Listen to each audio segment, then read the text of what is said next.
Hello, good evening. तो चलते हैं आज नेक्स्ट थ्योरम पे।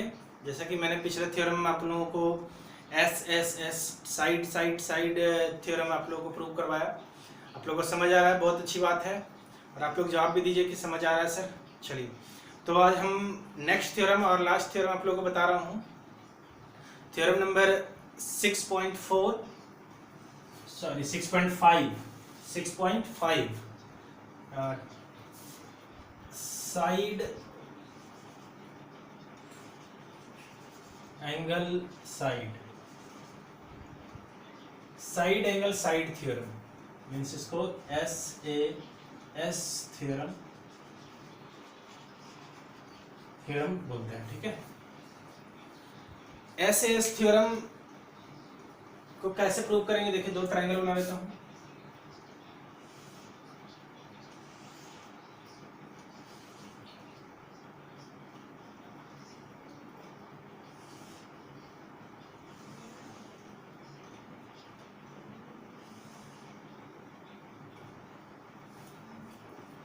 दो ट्रायंगल है जी, इसको थोड़ा और इधर बना लेते हैं। ठीक है,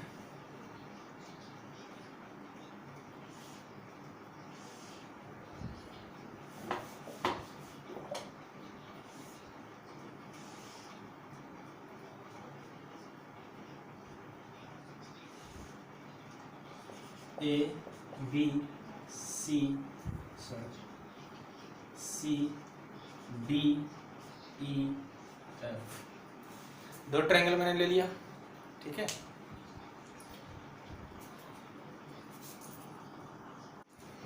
हाँ जी, दो ट्रायंगल। तो ये इन दोनों ट्रायंगल को हमको प्रूव करना है सिमिलर है। ठीक है, चलिए देखते हैं।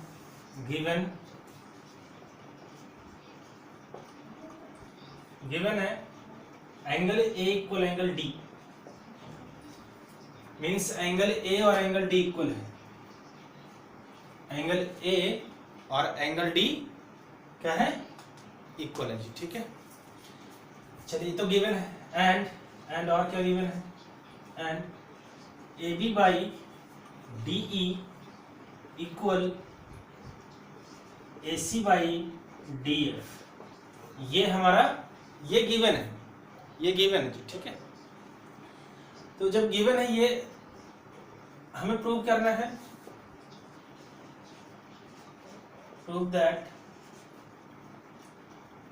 Triangle ABC similar triangle DEF।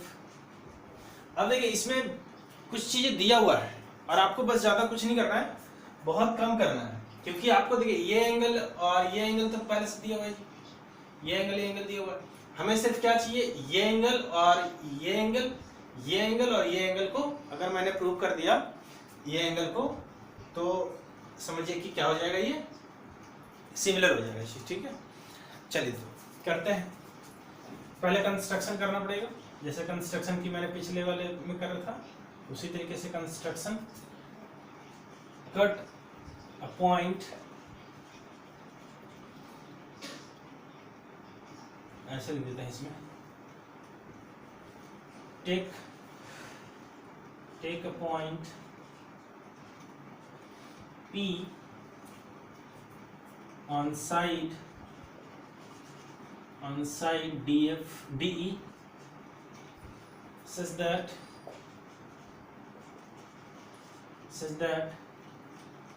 AB equal DP। यहाँ पे एक पॉइंट ऐसा ले लेते हैं P जिसमें क्या हो, AB और DP इक्वल हो जाएगा। ठीक है, and also take a point Q such that on side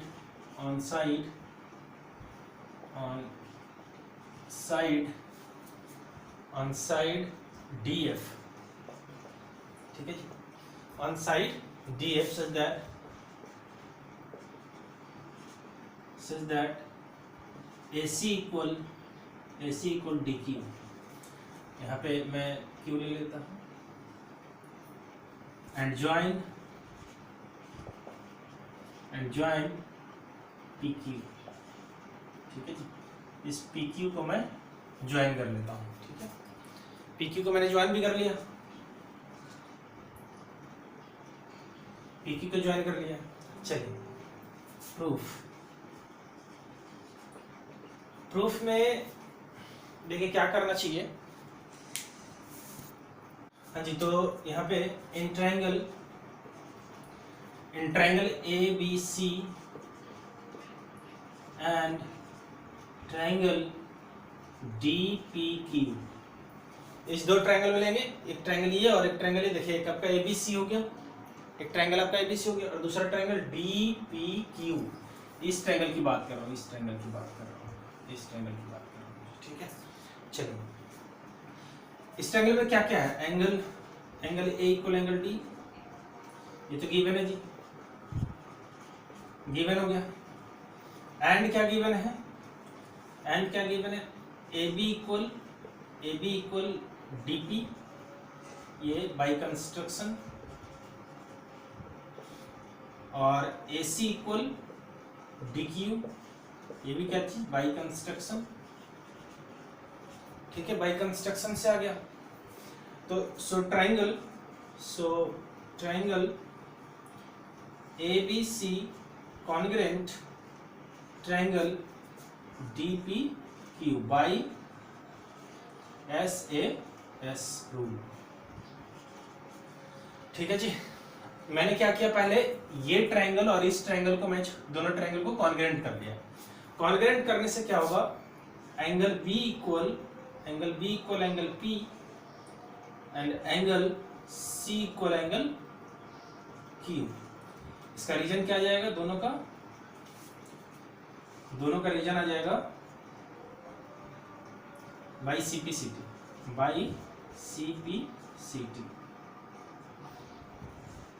ठीक है जी। ये बाई सीपीसीटी से दोनों हो गया, दोनों ही बाई सीपीसीटी से हो गया। अब हमारे पास ये एंगल और ये एंगल इक्वल आ गया, ये एंगल और ये एंगल इक्वल आ गया। जबकि हमें क्या करना था, हमें क्या करना है, अगर यहाँ पे मैं angle B equal angle E and angle C equal angle F, ये प्रूव करना है। अगर बी को ई से प्रूव कर दूं और सी को एफ से प्रूव कर दूं, मीन्स ये बी ई के इक्वल होना चाहिए और सी एफ के इक्वल होने चाहिए। ठीक है, तब मैं कह सकता हूँ कि ये सिमिलर हो गया। तो चलिए इसके लिए मैं कुछ कर सकता हूँ। इसके लिए देखिए क्या कर सकते हैं, इसके लिए देखिए क्या करते हैं, इसको थोड़ा इतना नोट कर लिए, मैं इसको थोड़ा इरेज कर देता हूँ। ठीक है, इधर थोड़ा जगह है, इधर लिख लेते हैं, इसके बाद इरेज करता हूँ। ठीक है, देखिए हमारे पास गिवन क्या है, गिवन है यहाँ पे देखिए ये चीजें गिवन है, A B by D E equal A C by D F, A C by D F given है। अब मैं ए बी के जगह पे P Q right, D P right कर देता हूँ, D P by D E equal D Q by D F.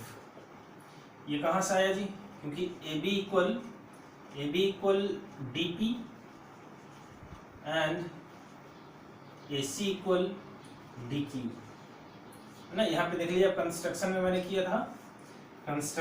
किया था ना ये वाला चीजें, ये और ये कंस्ट्रक्शन में पहले मैंने कर लिया था, ये और ये मैंने कर लिया था, तो यहाँ से कंस्ट्रक्शन से ये दोनों आ गए। ठीक है, अब यहाँ पे फिर से वही चीजें करेंगे, इसको पहले पलट लेंगे। ठीक है, D E by D P,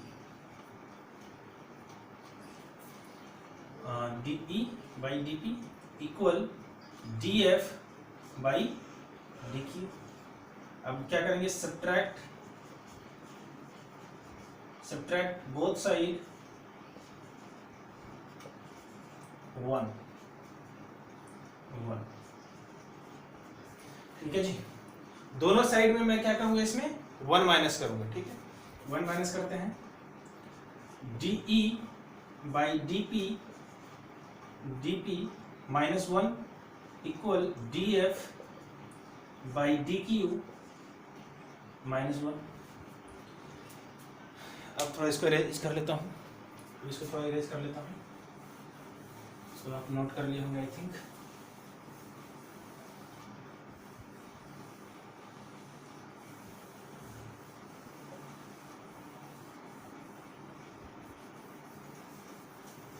ठीक है जी, तो देखिए ये है। अब इसको हम क्या करेंगे, एलसीएम ले लेते हैं। तो एलसीएम क्या आ जाएगा जी, डीपी आ जाएगा। इसके नीचे 1 लगा दीजिए ना, इसके नीचे 1 लगा दीजिए, तो डीपी एलसीएम हो जाएगा, डीपी एलसीएम हो जाएगा। और इसके बाद हो जाएगा डीई माइनस डीपी इक्वल क्या हो जाएगा जी, इक्वल हो जाएगा डीक्यू, और यहाँ हो जाएगा डीएफ माइनस डीक्यू। ठीक है जी। अब देखिए डीई में डीपी को माइनस करना है, डीई इस पूरे बारे बदले डीई, इस डीई में डीपी को माइनस करना है। ठीक है, डीपी को माइनस करना है। डीपी को जब माइनस कर देंगे तो क्या आ जाएगा, पीई आ जाएगा, पीई बाई डीपी इक्वल, यहां से डीएफ से डीक्यू को माइनस करना है। इस डीएफ से डीक्यू को माइनस कर देंगे तो क्या बचेगा, ये बचेगा क्यूएफ, क्यूएफ बचेगा, क्यूएफ बाई डीक्यू। अब इसको फिर से पलट देते हैं। ठीक है, DP by PE equal DQ by QF. अब देखिए क्या आ गया आपके पास, आ गया आपका डीपी बाई पीई और डीक्यू बाई क्यूएफ आ गया। ठीक है जी। अब यहां से देखिए इधर ये डीक्यू बाई डीएफ आ गया और ये आ गया, तब यहां से लगा सकते हैं यूजिंग सीबीपीटी थ्योरम। सीबीपीटी थ्योरम अगर यूज करेंगे तो यहां से हम लोग क्या कर सकते हैं कि PQ parallel EF, PQ parallel EF हो गया। अब पीक्यू पैरेलल ईएफ हो गया, ये देखिए पीक्यू और ईएफ ये दोनों क्या हो गया, पैरेलल हो गया। और पैरेलल होगा तो क्या हो जाएगा जी, ये एंगल इक्वल हो जाएगा और ये एंगल इक्वल हो जाएगा जी। ठीक है, ये एंगल इक्वल हो जाएगा। Therefore angle P equal angle Q और angle P equal angle E, angle Q equal angle F, angle F। ये किससे हो जाएगा जी, करस्पॉन्डिंग एंगल, करस्पॉन्डिंग एंगल। ठीक है जी, करस्पॉन्डिंग एंगल से ये दोनों इक्वल हो गए। अब देखिए कि आपके पास था क्या, B इक्वल P था, अभी मैंने प्रूव किया था, and angle B equal angle P, prove above,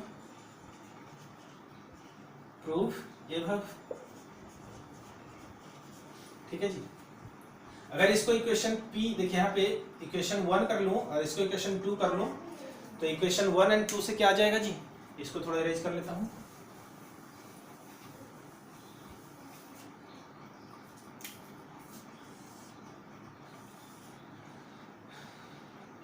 from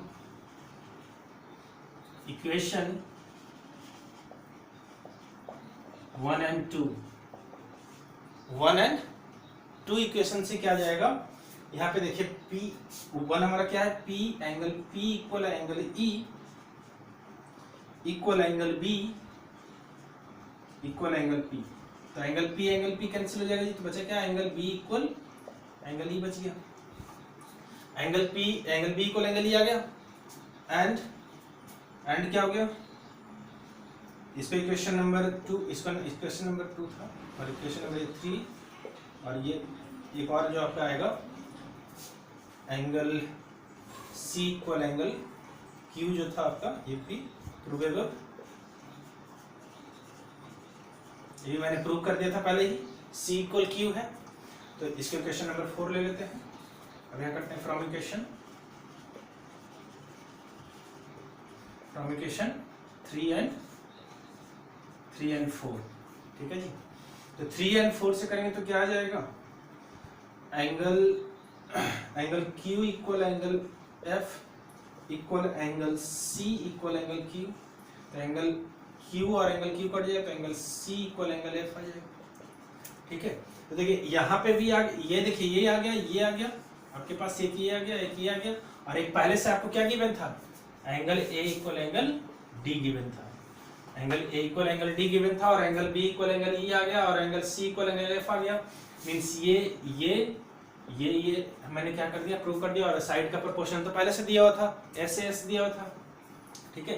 तो ये हमारा क्या हो जाएगा, therefore triangle ABC similar triangle DEF, ठीक है जी। ये हमारे पास ये क्या हो गया, प्रूव हो गया। देखिए कुछ नहीं किया मैंने, इसमें एक बार फिर से समझा देता हूं आपको कि किस तरीके से मैंने किया। एक ट्रायंगल ABC लिया और दूसरा ट्रायंगल DEF लिया, ठीक है। दोनों ट्रायंगल को मेरे को क्या करना था, सिमिलर करना था। गिवन क्या था जी, गिवन था कि ये साइड का और ये साइड का प्रोपोर्शनल, ये दोनों साइड गिवन था, और ये दोनों साइड गिवन था, इन दोनों साइड का प्रोपोर्शनल गिवन था, और एक एंगल गिवन था, ठीक है। एक एंगल पहले से गिवन था। मैंने क्या किया, दोनों एंगल को टारगेट मेरा था कि एंगल बी एंगल ई के इक्वल हो जाए, एंगल सी एंगल एफ के इक्वल हो जाए, ठीक है। तो जब ये सिमिलर हो गया तो मैं क्या सकता हूँ ना यहाँ पे कि भाई A B by D E equal B C by E F equal A C by D F, ठीक है जी।